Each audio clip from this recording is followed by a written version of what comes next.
દર્શક મિત્રો, સ્વાગત છે આપ સર્વેનું 7 ગેમ્સ ગુજરાતીના એક નવા સેલ્ફ વર્કિંગ ટ્રેકની અંદર. જેમ મેં કીધું, આ ટ્રેક સેલ્ફ વર્કિંગ છે, એની જાત મેળે જ થશે. આમાં કોઈ સેટઅપ એકદમ સિમ્પલ છે. હું તમને ટ્રીકની સાથે સાથે એનું સેટઅપ સમજાવતો રહીશ, તો તમે આ વિડીયોની સાથે સાથે જ આ ટ્રીક કરી શકો છો, અથવા તો આ વિડીયો એક વખત જોઈ લો, એ પછી તમે આ ટ્રીકને કરી શકો છો. અહીંયા આગળ દોસ્તો મેં આ ઢગલીને બે હિસ્સામાં કરી લીધી છે. 52 પત્તાને મેં 26-26ના બે સરખા ભાગ કરી લીધા છે. રેન્ડમ પત્તા છે, રેન્ડમ ચીપેલા પત્તા અહીંયા મૂક્યા છે. હવે આ બે પત્તામાંથી, બે ઢગલીમાંથી હું દર્શકને કોઈ પણ એક ઢગલીને રેન્ડમલી અડધી કે ગમે ત્યાંથી કાપીને સાઈડમાં મૂકવા માટે કહીશ. દર્શકે અહીંયા આટલા પત્તા કાપીને અહીંયા સાઈડમાં મૂકી દીધા છે, એને આપણે બાજુ મૂકી દઈશું. બાકીની આ કાપેલી ઢગલી છે, એના સિવાયની જે ઢગલી છે, જે કાપી નથી, એ ઢગલીને હું અહીંયા આગળ ચીપી લઈશ ફરી એક વખત.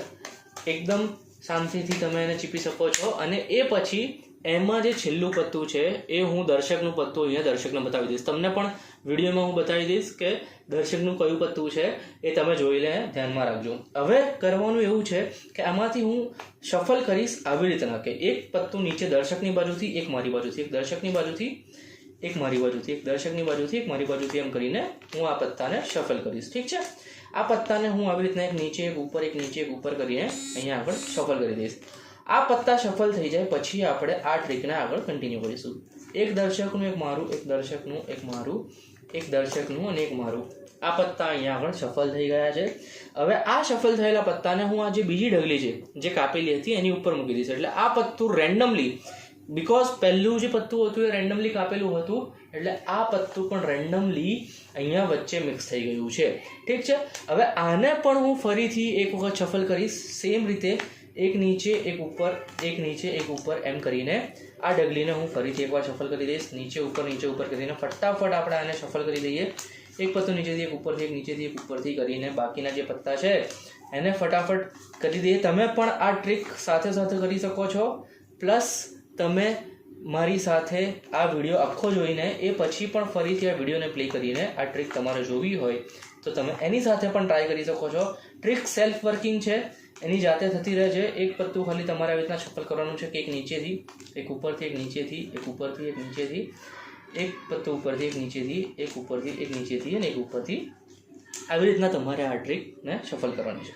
હવે આ ઢગલી આપણી શફલ થઈ ગઈ. ઠીક છે? પછી શું કરવાનું? આ જે પત્તા કાપ્યા હતા એ પત્તા આપણે કાઉન્ટ કરી લઈશું. 1 2 3 4 5 અને 6.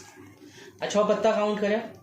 આ 6 પત્તા કાઉન્ટ કરીને આપણે બાજુમાં મૂકી દઈએ. હવે જો આ કાપેલા પત્તા, આ તો દર્શકે રેન્ડમલી કાપ્યા હતા, એ જ નંબર ઉપર અહીંયા આગળ દર્શકનું પત્તું આવી ગયું હશે.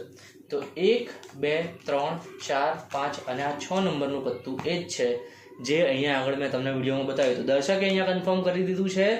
તમે પણ વિડીયોમાં અહીંયા કન્ફર્મ કરી દો કે આ એ જ પત્તું છે કે નહીં. કમેન્ટમાં કમેન્ટ કરીને બતાવો ફટાફટ, આ એ જ પત્તું હશે. અને જો હજી સુધી સબસ્ક્રાઈબ ના કરી હોય અમારી ચેનલને તો સબસ્ક્રાઈબ કરી દો, લાઈક કરી દો, વિડીયોને શેર કરો બધાની સાથે અને જોતા રહો 7 ગેમ્સ ગુજરાતી.